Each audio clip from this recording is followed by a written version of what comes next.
pelangi. Pagi Ibu, perkenalkan nama saya Miliana Silitonga. Saya adalah calon guru penggerak angkatan 10. Saya mohon izin kepada Ibu untuk waktunya saya wawancarai. Tapi sebelumnya, bolehkah Ibu memperkenalkan diri? Oke, selamat pagi Ibu Melia. Panggilnya boleh? Boleh. Saya dengan Ibu Sinta Julianti. Alhamdulillah dipercaya sebagai kepala sekolah di SDSG Remaja. Sudah berjalan masuk tahun kedua. Oh, sudah tahun kedua ya, Bu, ya. Wah, saya sangat terinspirasi melihat Ibu Sinta yang masih muda tapi sangat berwawasannya seperti tinggi ini. Mohon izin Ibu, saya ingin mewawancara Ibu di sini sebagai tugas dari guru penggerak, Bu. Sudah masuk ke modul 3 kebetulan. Boleh saya langsung saja dalam pertanyaan kepada Ibu? Silahkan monggo. Selama ini nih Bu, bagaimana perasaan Ibu sebagai pimpinan di sekolah Gaya Remaja ini dalam mengidentifikasi kasus-kasus yang merupakan dilema etika atau bujukan moral yang Ibu hadapi, Bu? Sebagai kepala sekolah ya, saya berusaha untuk pertama menemukan masalahnya ya, masalah etika yang mungkin terjadi di sekolah. Caranya yang saya lakukan pertama itu melihat langsung dengan memperlihatkan perilaku, mengamati bagaimana siswa dan guru berinteraksi, staf satu dan staf satu yang lain berinteraksi, ada tidaknya perilaku yang bertentangan atau tidak dengan nilai-nilai yang kita anut. Setelah itu mendengarkan keluhan. Saya akan mendengarkan keluhan atau laporan dari siapapun yang merasa ada masalah. Kan, terus baru kita analisis bagaimana apakah ada nilai-nilai yang bertentangan. Kalau memang ada, kita cari tahu nih nilai apa saja yang sedang bertentangan. Setelah itu dampaknya kita prediksi apa yang akan terjadi apabila kita mengambil keputusan tersebut, gitu kan. Juga saya suka minta pendapat dengan orang-orang yang terlibat, dengan ya mungkin gurunya, stafnya, dengan juga murid apa siswanya. Terus menggunakan ya intinya untuk menemukan masalah etika di sekolah itu kita perlu jeli mengamati, berpikir kritis dan menggunakan prinsip etika yang benar. Jadi intinya itu kita perlu jeli ya Bu untuk mengamati dan berpikir kritis ya Bu, menggunakan prinsip-prinsip etika berarti ya Bu yang benar ya. Menciptakan lingkungan sekolah yang lebih baik. Insya Allah ya, sekolahnya jadi bisa lingkungannya lebih baik ya. Ya, terima kasih Bu. Untuk pertanyaan selanjutnya nih Bu, selama ini Ibu Sinta bagaimana Ibu sebagai pimpinan di Gaya Remaja dalam menjalankan pengambilan keputusan di sekolah, terutama ini untuk kasus-kasus yang dimana ada dua kepentingan nih Bu, yang sama-sama benar atau sama-sama mengandung nilai kebajikan. Kalau dihadapi situasi yang melibatkan moral agak sulit ya, tapi langkah-langkahnya yang pertama memahami masalahnya dulu nih, dengan cara mengumpulkan informasi sama jangan lihat dari satu sudut aja, tapi dari berbagai sudut kita juga menilai dari sisi gurunya, siswanya, pokoknya objeknya objeknya. Terus prinsip-prinsipnya, nilainya, keadilannya, kejujurannya, kebaikannya itu penting pada setiap pengambilan keputusan. Terus dampaknya juga kita pikirkan keputusan kita ambil dalam jangka panjang dan jangka pendeknya. Untuk semua pihaknya juga bagaimana dampaknya apabila keputusan itu kita ambil, gitu sih. Solusi terbaiknya pasti menguntungkan bagi semua pihak ya, tidak hanya satu pihak tapi kedua belah pihak. Terus juga adil, pastikan keputusan ini adil nggak nih bagi semua pihak, jangan sampai memberatkan salah satunya. Terus, jadi intinya berusaha membuat keputusan yang terbaik ya Bu ya, untuk semua orang dan mempertimbangkan yang pasti nilai-nilai moral, juga dampaknya tadi Bu, jangka panjang pendeknya setiap pilihan. Ya, terima kasih Bu. Pertanyaan selanjutnya nih Bu, langkah-langkah apa yang Ibu Sinta, ya langkah-langkah atau prosedur seperti apa yang biasa Ibu Sinta lakukan selama ini dalam pengambilan keputusan Bu? Pertanyaan ketiga. Langkah pengambilan keputusannya berbasis nilai kebajikan pertama yaitu pasti kita harus mengenali masalahnya dulu ya. Masalahnya apa nih yang kita sedang hadapi. Baru kita kumpulkan fakta-fakta informasinya yang relevan dengan situasi kita hadapi secara menyeluruh. Terus baru tentukan nilai utamanya. Apa nih nilai utamanya yang penting dalam situasi ini? Keadilannya, kejujurannya, kita gali lagi. Terus sesuaikan dengan prinsip sekolah kita. Nilai ini sejalan atau tidak dengan prinsip di sekolah kita yang kita jalani, yang kita anut gitu ya. Jadi pakai prinsip sekolah juga ya, Bu ya. Betul. Nah, berarti pengambilan keputusan ini berbasis nilai kebajikan adalah proses berkelanjutan ya, Bu, melibatkan seluruh anggota seluruh anggota komunitas sekolah dengan mengikuti langkah-langkah yang seperti Ibu sebutkan tadi, dapat memastikan bahwa setiap keputusan yang diambil tidak hanya menguntungkan sekolah tetapi mencerminkan nilai-nilai luhur, Bu. Nilai luhur, betul. Terima kasih, Bu. Nah, untuk pertanyaan yang keempat, Bu, nih, hal-hal apa saja yang selama ini Ibu Sinta anggap efektif dalam pengambilan keputusan pada kasus-kasus dilema etika, Bu, yang Ibu ketahui?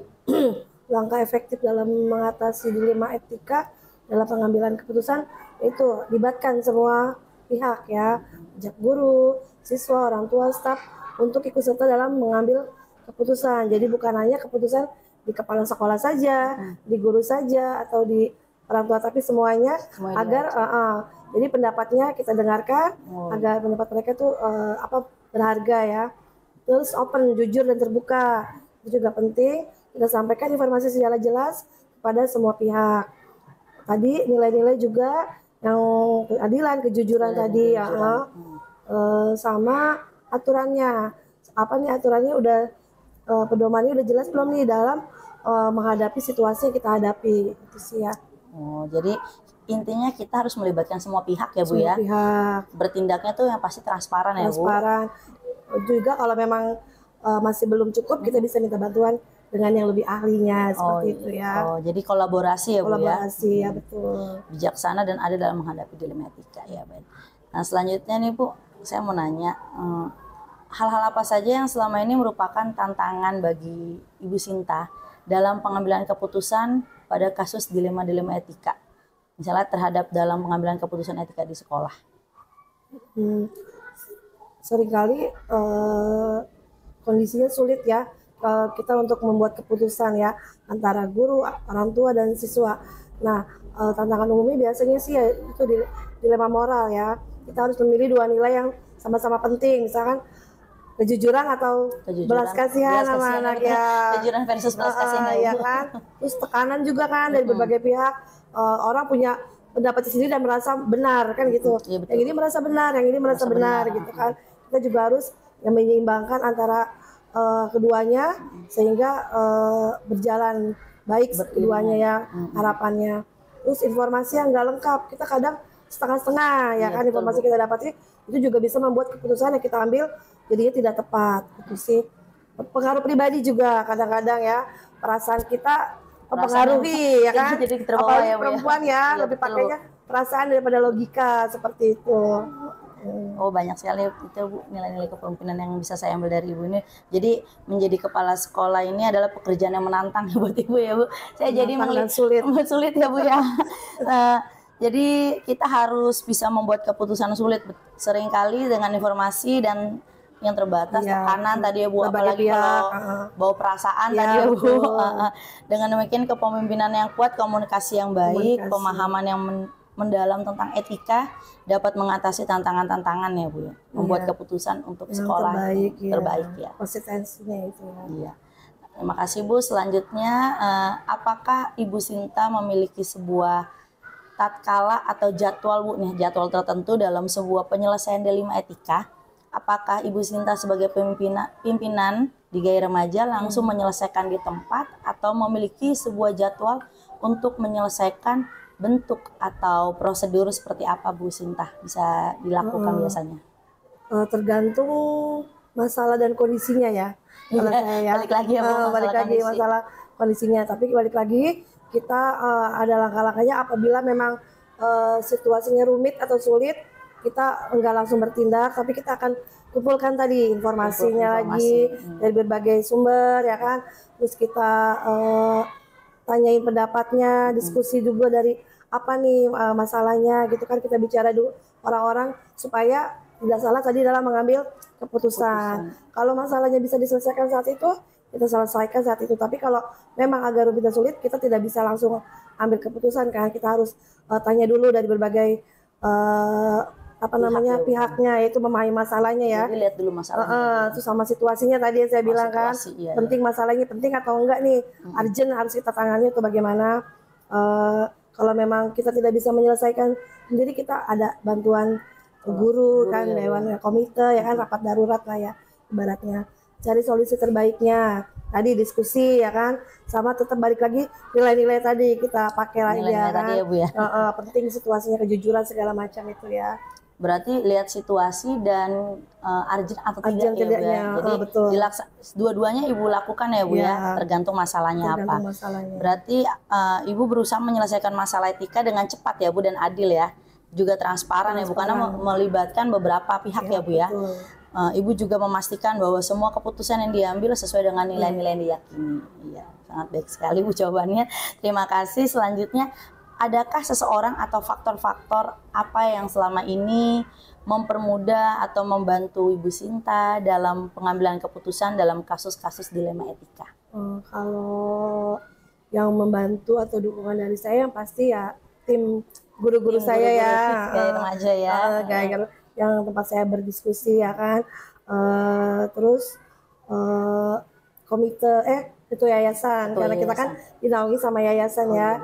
Di atas saya masih ada ketua yayasan. Kalau saya belum maksimal dalam menyelesaikan masalah, saya akan minta atau bimbingan dari ketua yayasan gitu kan. Komunitas sekolah juga, orang tua ada komitenya. Apabila kita bisa sharing, kita sharing. Kalau dari luar paling ya pengawas ya, Kasatlantas kita bantuan pengawas Kasatlantas ya, kita bisa bantuan seperti itu. Berarti dengan menggunakan pendekatan yang Ibu bilang tadi, ke ketua yayasan, komite, guru-guru, sampai ke Kasatlantas, pengawas itu, Ibu merasa lebih terbantu ya, Bu ya, dan didukung dalam pengambilan keputusan yang bijaksana ya, Bu, dan etis di sekolah. Ya. Terima kasih, Bu. Selanjutnya, dari semua hal yang telah disampaikan oleh Ibu Sinta, pembelajaran apa yang Ibu Sinta dapatkan dan Ibu petik dari pengalaman yang barusan Ibu ceritakan ya, Bu, dalam mengambil keputusan dilema etika? Adakah yang berharga, Bu? Pentingnya kemanusiaan dan memanusiakan ya pastinya. Kemanusiaan dan memanusiakan ya, Bu. Iya, betul, Bu. Ya, pentingnya memahami perasaan itu juga kita penting, karena sudut pandang dari semua pihak dalam menghadapi masalah itu pasti berbeda-beda ya kan. Nah, itu kita harus, setiap keputusan kita ambil harus mempertimbangkan kesemuanya, kesejahteraan orang tua, siswa ya kan. Kita tidak boleh merugikan salah satunya. Terus kolaborasi tadi, kolaborasi orang tua, yayasan, guru, murid juga sama pengawas dan Kasatlantas itu juga penting. Transparansi juga untuk membangun kepercayaan, selalu jujur, terbuka di balik kita mengambil keputusan. Terus belajar dari pengalaman, setiap keputusan kita ambil juga kesempatan kita untuk belajar dan berkembang. Kebijakan juga kita harus memiliki aturan yang jelas, konsisten, agar lingkungan sekolah kita tetap berjalan dengan baik ya. Jawaban Ibu ternyata sangat tegas sekali ya, Bu ya. Menghadapi dilema etika adalah bagian penting dari tugas seorang pimpinan atau kepala sekolah ya, Bu. Dengan belajar dari pengalaman Ibu ini, saya terus mengembangkan diri. Jadi saya dapat membuat keputusan yang terbaik untuk semua orang. Ini pembelajaran saya juga sih dari Ibu. Itu aja sih, Bu, yang saya mau tanyakan tadi tentang dilema etika dan bujukan moral. Terima kasih waktunya saya lagi untuk Bu Sinta, karena sudah menyediakan waktunya dari sekolah SD Gaya Remaja ini ya, Bu ya. Saya sebelumnya, Bu, selain ke Ibu, saya juga ke pimpinan saya di sekolah Cilincing 01 pagi. Jadi saya mereview juga jawaban dari pimpinan lain seperti apa gitu, karena ini kan buat bekal saya juga dan teman-teman yang lain juga. Terima kasih ya, Bu, sekali lagi untuk waktunya, ruangannya, juga untuk Ibu terima kasih sudah mau membantu saya dalam mengerjakan tugas ini, dan saya juga banyak belajar tentang refleksi tadi, Bu. Terima kasih, Bu, sebelumnya. Sama-sama, semoga sukses untuk Ibu Elia ya. Terima kasih, Bu.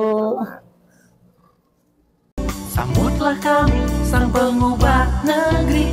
bergerak pasti, berbagi dan mengabdi, religi dan mandiri, solusi untuk negeri. Selamat siang Bu, perkenalkan saya Meliana Silitonga, calon guru penggerak angkatan 10.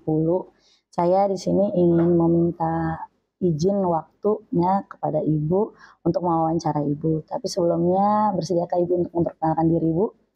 Baik, terima kasih Bu Meli. Selamat siang. Ya. Perkenalkan, saya Hansil Arianti. Saya Kepala Sekolah SD Negeri Cakung Timur 03 Pagi.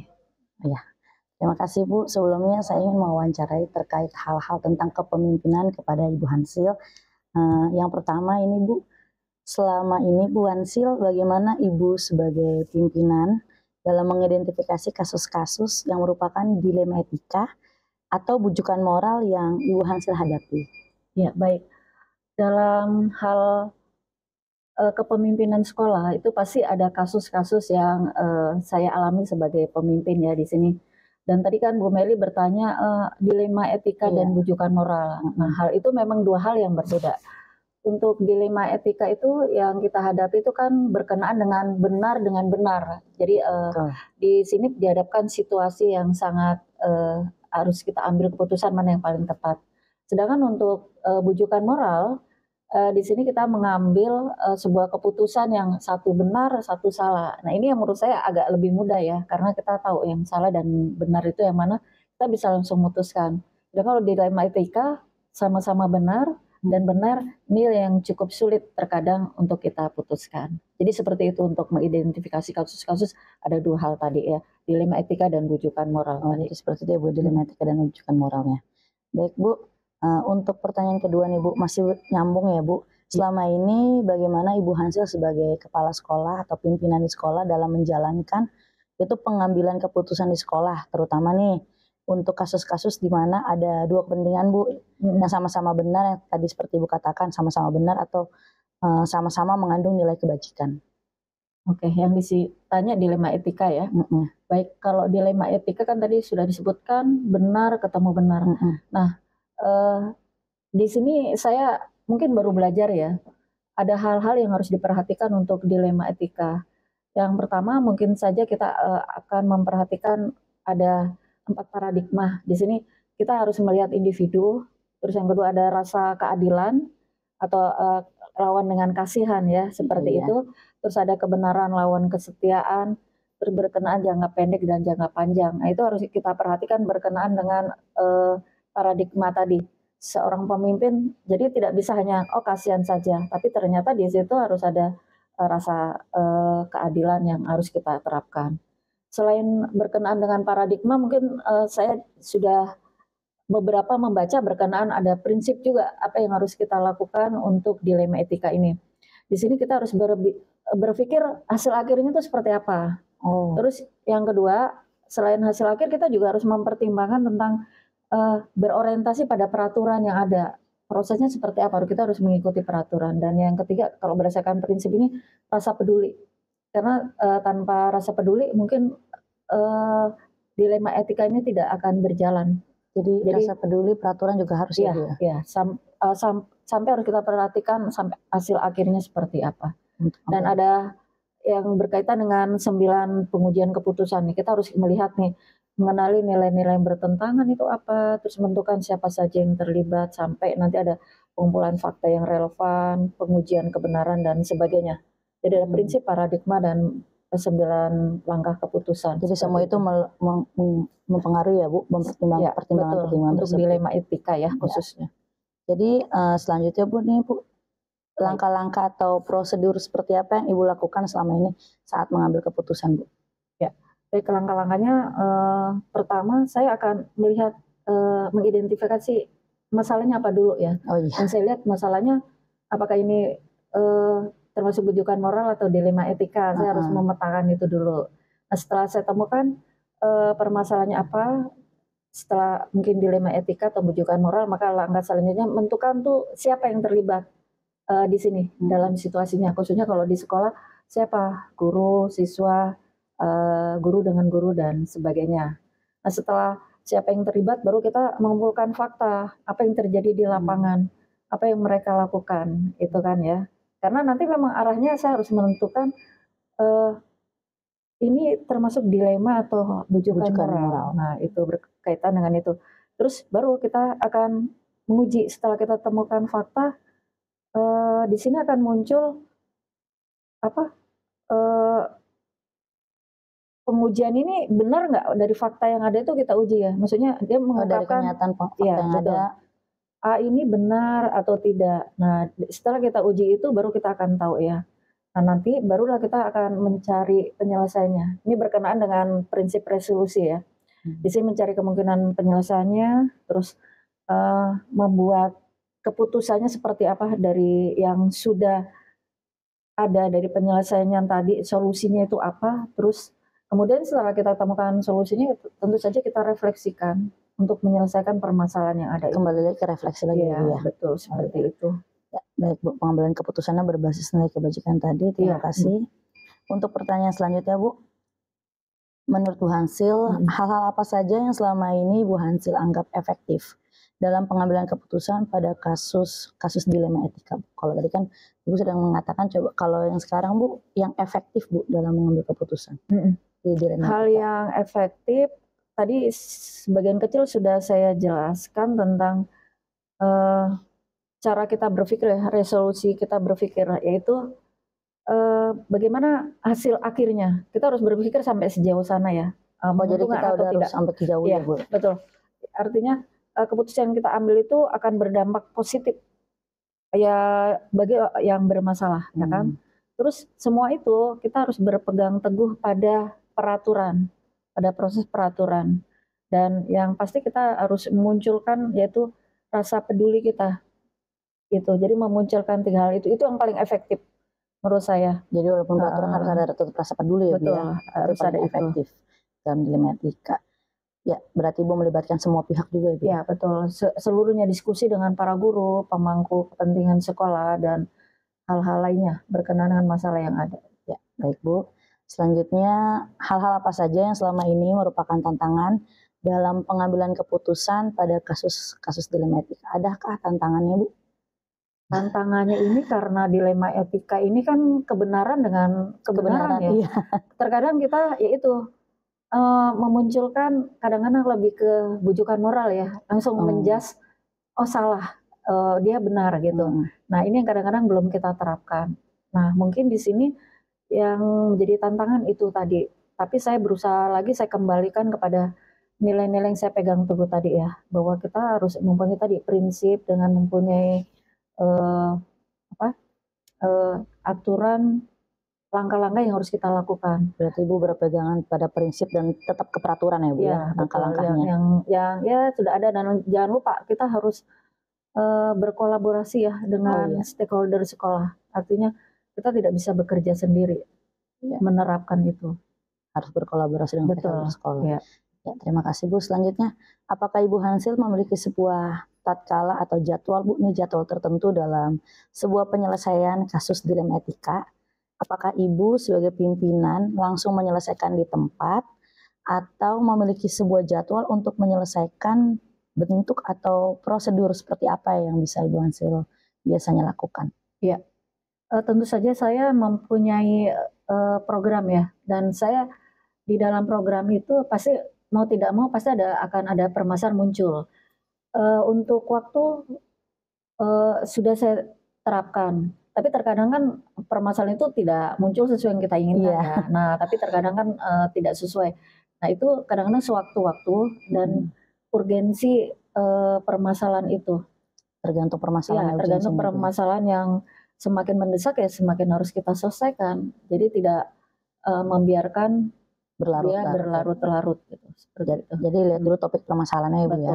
Tapi memang ada alokasi khusus untuk pemecahan tentang dilema etika yang saya hadapi di sekolah saya seperti itu. Jadi intinya Ibu berusaha menyelesaikan masalah itu dengan cepat dan tepat ya Bu ya. Terima kasih. Selanjutnya Bu Hansil, adakah seseorang atau faktor-faktor apa yang selama ini Ibu Hansil mempermudah atau membantu Ibu dalam pengambilan keputusan dalam kasus-kasus dilema etika? Ya, pastinya ada. Karena sebagai seorang pemimpin kita juga membawahi sebuah organisasi ya, ini kan guru ya. Saya mempunyai manajemen dan biasanya saya berdiskusi dengan manajemen ini. Dan manajemen ini nantilah yang akan saya ajak untuk menyelesaikan permasalahan ini dengan pertimbangan-pertimbangan yang terbaik untuk memberikan solusi terhadap dilema etika yang kami hadapi di sekolah kami. Jadi manajemen sekolah ya Bu ya? Ya, manajemen sekolah, ya stakeholder sekolah yang saya butuhkan. Contohnya kalau emang dia bermasalah dengan dilema etika itu sama bermasalah dengan gurunya, maka guru itulah yang saya libatkan. Tapi manajemen memang harus tahu dengan permasalahan dari sekolah. Jadi dengan pendekatan seperti itu ya Bu ya, itu bisa membantu Ibu dan mendukung Ibu. Ya baik, terima kasih Bu. Nih Bu, yang terakhir nih Bu, dari semua hal yang telah Ibu sampaikan dan saya sampaikan juga kepada Ibu, pembelajaran apa yang Ibu Hansil dapatkan dan Bu Hansil petik dari pengalaman Ibu mungkin dalam mengambil keputusan dilema etika? Ya baik, sebagai seorang pemimpin kita pasti dihadapkan sebuah permasalahan. Dan kita harus bijak dalam menentukan ke depannya untuk sebuah keputusan. Harus bisa membedakan yang disebut dengan dilema etika atau bujukan moral. Ya. Karena itu tadi yang sangat sulit adalah di saat kebaikan bertemu dengan kebaikan, kita harus mempunyai cara terbaik. Yaitu tadi sudah saya sebutkan ada hal yang harus saya lakukan, seperti kita harus melihat hasil akhirnya, tidak hanya memikirkan saat ini ya, hasil akhirnya nanti seperti apa, itu harus kita pertimbangkan dari awal pas saat kita menyelesaikan masalah. Yang kedua, kita harus berkenaan dengan situasinya saat ini seperti apa, dengan peraturan-peraturan yang ada di sekolah yang sudah kita terapkan. Jadi peraturan yang sudah kita terapkan ya harus kita lakukan, bukan berarti tidak boleh dilanggar, tapi itu memang yang harus kita lakukan karena peraturan itu menentukan sebuah proses sistem itu akan berjalan. Dan yang terakhir inilah yang kemanusiaan kita muncul ya. Kita akan ada rasa peduli. Peduli itu dengan kebajikan, nilai-nilai kebajikan yang ada dalam diri kita. Yaitu bermacam-macam dari nilai agama, nilai moral, nilai sosial. Itu kita harus mempertimbangkan itu juga. Tanpa itu menurut saya pemecahan masalah ini dikatakan kalau tanpa itu tidak akan tuntas. Tapi kita akan ingin menyelesaikan semaksimal mungkin. Jadi itu yang harus kita lakukan, melihat langkah-langkahnya juga, siapa yang terlibat, terus prosesnya seperti apa, dan juga ya Bu ya. Dan ada di awal-awal kita juga harus identifikasi permasalahan ini. Masalahnya seperti apa? Kalau cuman hal yang sederhana bisa kita selesaikan, tidak harus secara detail, maka kita selesaikan dengan hal yang paling mudah gitu kan. Tapi kalau fakta-faktanya ternyata berat, nah itu memang harus mempertimbangkan, mengajak seluruh stakeholder sekolah ya yang bisa dilibatkan untuk menyelesaikan masalah itu. Jadi seperti itu. Sangat bagus dan menarik sekali penjelasan Ibu mengenai ini. Berarti menghadapi dilema etika secara rangkum Bu adalah bagian penting ya Bu, tugas sebagai seorang pemimpin. Dengan belajar dari pengalaman dan terus mengembangkan diri. Tadi terus-terusan Ibu bilang prinsip-prinsip rasa kepedulian ya Bu ya. Saya jadi bisa belajar kalau ini yang Ibu sebutkan tersebut itu dapat membantu kita membuat keputusan yang terbaik untuk semua orang juga ya Bu ya. Jadi tadi ada rasa kasihan, kepedulian, tapi tetap harus dengan peraturan yang ada ya, jangan melanggar dari itu. Iya, jadi ya terima kasih Bu Hansil untuk waktunya. Sebelumnya mohon maaf kalau saya mengganggu Ibu. Seperti ini sih Bu wawancaranya sudah dengan 8 pertanyaan. Ini adalah tugas dari guru penggerak Bu yang akan saya unggah nanti. Saya izin Ibu adalah artis saya. Saya akan mengunggah Ibu. Terima kasih ya Bu ya. Saya salam dulu Bu. Ya, baik, terima kasih Bu Meli juga. Ya.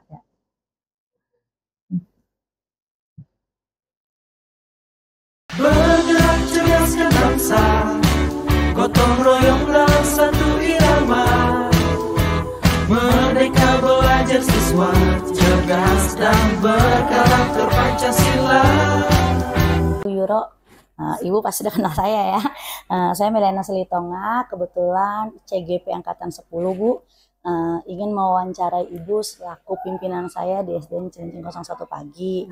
Kebetulan ini tugas dari CGP Bu di modul 3.1. Sebelumnya Ibu berkenan untuk memperkenalkan diri terlebih dahulu. Ya, baik. Terima kasih Bu Meliana. Assalamualaikum warahmatullahi wabarakatuh. Perkenalkan, nama saya Yurohim Mamunah. Saya dipercaya untuk menjadi Kepala Satuan Pendidikan di SDN Cilincing 01.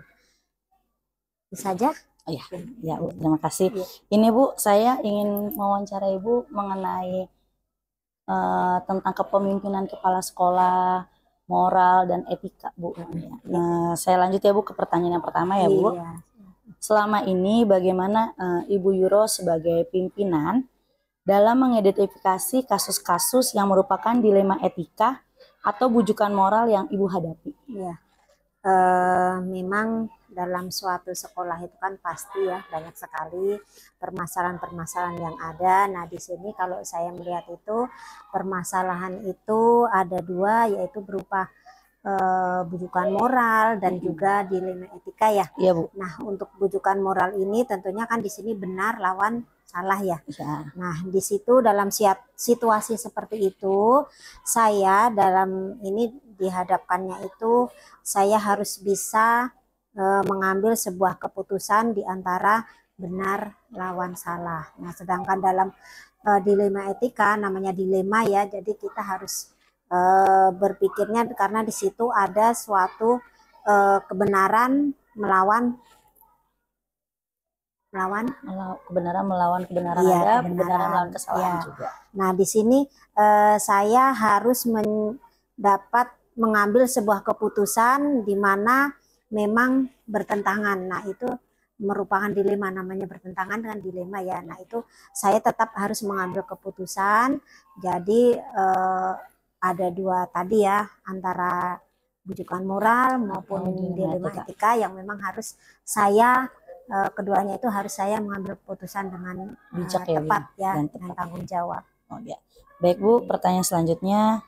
Selama ini bagaimana Bu Yuro selaku pimpinan di Cilincing 01 dalam menjalankan pengambilan keputusan di sekolah Cilincing 01, terutama ini untuk kasus-kasus di mana ada dua kepentingan yang sama-sama benar atau sama-sama mengandung nilai kebajikan? Iya. Saya sebagai pimpinan di sini tentunya dalam mengambil keputusan saya dihadapkan dengan beberapa pilihan. Namun saya di sini dalam sebuah permasalahan tersebut yang saya lakukan itu yang pertama adalah mengidentifikasikan masalah yang ada. Nah di situ saya harus mengidentifikasikan dulu nih terlebih dahulu tentang etikanya. Nah di situ saya juga harus memperhatikan dari beberapa kan ada 4 paradigma ya dan 3 prinsip ya. Betul, Bu. Nah saya di sini kan 4 paradigma tadi antara individu melawan kelompok gitu ya. Nah kemudian rasa keadilan lawan kasihan, kemudian kebenaran lawan dengan kesetiaan, kemudian dari kita juga harus melihat jangka pendeknya dan jangka pandangnya. Nah selain itu prinsip yang harus kita ambil ini tentunya berbasis dengan kepedulian kita, kemudian dari peraturan yang ada, kemudian juga dari hasil akhirnya nanti bagaimana. Nah itu kita harus melihat dari itu. Selain itu kan juga kita bisa melakukan langkah-langkah pengujian ya dalam untuk kebaikan semua orang ya Bu ya. Betul. Ya. Jadi dampaknya ada jangka panjang dan pendeknya ya Bu ya. Bisa melihat dari situnya ya. Ya. Selanjutnya ini masih berhubungan dengan pertanyaan nomor 1 dan 2 Bu. Pertanyaan yang ketiga itu langkah-langkah atau prosedur seperti apa yang Bu Yuro biasa lakukan selama ini dalam pengambilan keputusan? Ya, langkah-langkahnya tadi seperti tadi yang pertama ya, kita identifikasikan dulu permasalahannya, kemudian saya mengenali nilai apa yang bertentangan, kemudian selain itu saya juga seringkali melibatkan para guru-guru, warga sekolah untuk mengumpulkan fakta nih. Jadi saya tidak langsung oh si ini salah gitu. Tidak, saya harus bisa mengumpulkan fakta-fakta karena belum tentu apa yang disampaikan satu orang itu kan belum tentu suatu kebenaran ya. Kita harus melihat fakta-fakta yang lain. Jadi kita mengumpulkan mengumpulkan fakta-fakta dari para guru, istilahnya mungkin dari teman terdekatnya atau mungkin sahabat-sahabat yang lainnya gitu ya. Jadi tidak langsung saya menjudge, oh kamu yang salah gitu, tidak gitu. Jadi saya harus melihat itu ya dalam mengambil sebuah keputusan. Jadi untuk mencerminkan nilai-nilai luhur juga ya Bu ya. Ya betul. Ya, selanjutnya Bu, hal-hal apa saja yang selama ini Bu Yuro anggap efektif dalam pengambilan keputusan pada kasus-kasus dilema etika? Ya, kalau hal-hal yang saya anggap efektif itu adalah saya tadi menggunakan 3 prinsip tadi. Oh, yang 3 prinsip tadi. 3 prinsip tadi kita melihat dari kepedulian kita, kemudian lihat dari peraturan yang ada, kemudian kita lihat juga dari hasil akhirnya, karena kan jangka panjang atau jangka pendeknya kita harus memperhatikan juga ya dari betul, sebuah masalah tersebut. Nah ini selain itu selain ini juga saya mempertimbangkan dari masukan-masukan dari guru.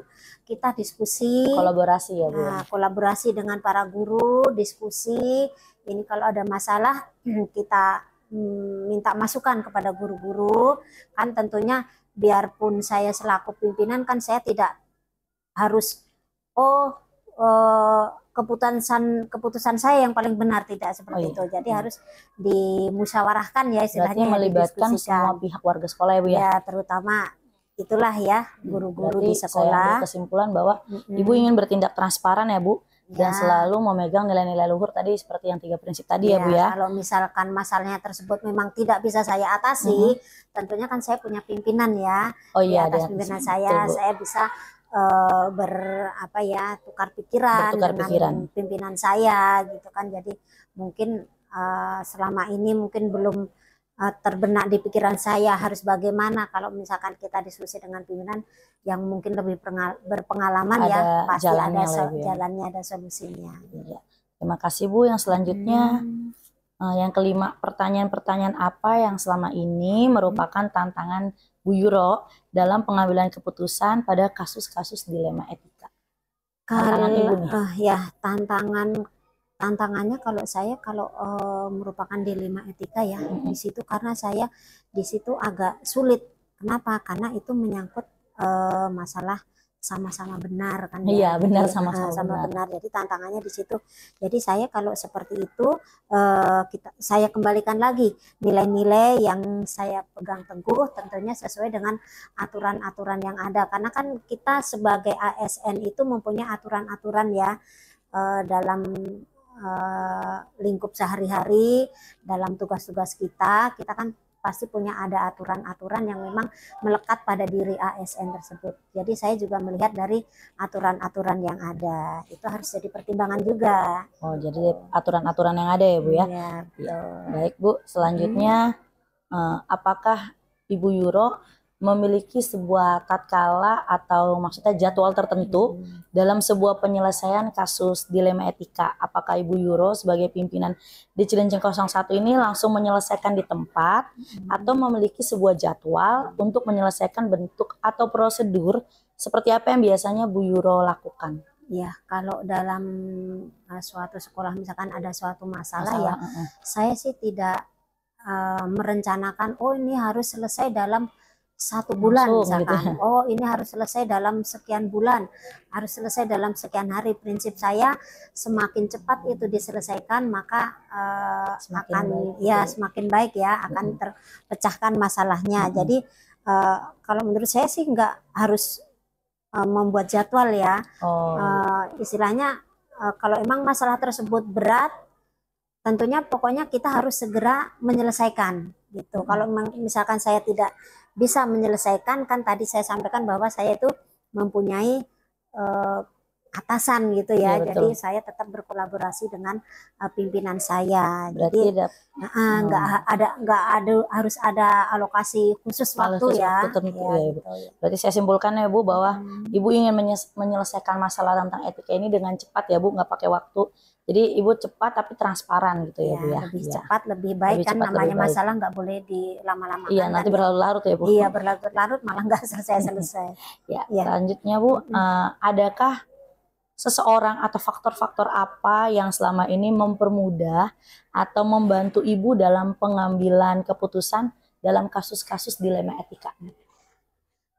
Sebagai seorang kepala sekolah, tentunya saya harus membuat sebuah keputusan yang baik ya, yang bijaksana. Nah, di sini tentunya berdasarkan nilai-nilai kebajikan yang ada, yang saya pahami. Namun di sini tetap saya harus melibatkan warga sekolah, terutama guru, karena kan saya bisa berdiri di sekolah, bisa menjalankan tugas-tugas sekolah itu nggak mungkin sendirian, pasti dibantu dengan guru-guru, dewan guru dan dewan guru. Gitu ya, jadi saya tidak bisa mengambil keputusan dengan sendiri. Jadi di sini saya harus melibatkan dari dewan guru. Jadi melibatkan semua guru Ibu ya? Ya, Ibu melakukan pendekatan seperti itu ya? Iya betul. Ya, lanjut Bu. Ini pertanyaan yang terakhir Bu. Ini kesimpulan dari pertanyaan 1 sampai 7 itu, dari semua hal yang telah Ibu sampaikan tadi kepada saya, pembelajaran apa yang dapat Ibu Yuro petik dari pengalaman Ibu selama mengambil keputusan dilema etika? Iya, dari pelajaran yang saya petik dari kita berdiskusi ya, barusan, Bu. Ya Bu Meliana ya. Nah, ini yang saya ambil itu sepertinya tentang nilai-nilai kebajikan ya, nilai-nilai kebajikan dalam diri, terutama saya selaku kepala sekolah ya.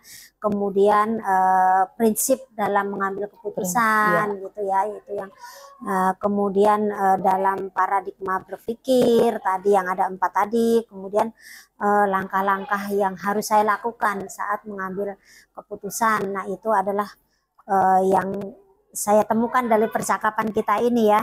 Jadi dalam mengambil keputusan saya yang bertanggung jawab ya. Di situ harus tadi yang saya ini kan ya, ada nilai kebajikannya, kemudian ada prinsipnya, kemudian ada juga langkah-langkah dalam mengambil keputusan. Saya simpulkan bahwa dilema etika ini penting bagian tugas seorang pimpinan berarti ya Bu ya. Dengan belajar pengalaman dan terus ini membuat kita menjadi mengembangkan diri kita ya Bu ya, untuk membuat keputusan yang baik yang pasti untuk semua orang ya. Karena ini kan berhubungan dengan kepemimpinan ya Bu, moral dan dilema etika. Untuk itu Bu, terima kasih untuk waktunya. Saya sudah bertanya dengan 8 pertanyaan kepada Bu Yuro. Terima kasih untuk waktu dan ruangannya, juga untuk Ibu. Saya izin pamit ya Bu ya. Baik, terima kasih. Mudah-mudahan Bu Meliana, CGP Angkatan 10, pantang mengeluh ya. Nah, semoga sukses terusnya, lulus dengan nilai yang terbaik. Ya, terima kasih Bu. Ya, terima kasih sama-sama. Taklukkan rintangan yang ada, percaya yang kuasa guru penggerak akan selalu ada untuk siswa Indonesia bahagia.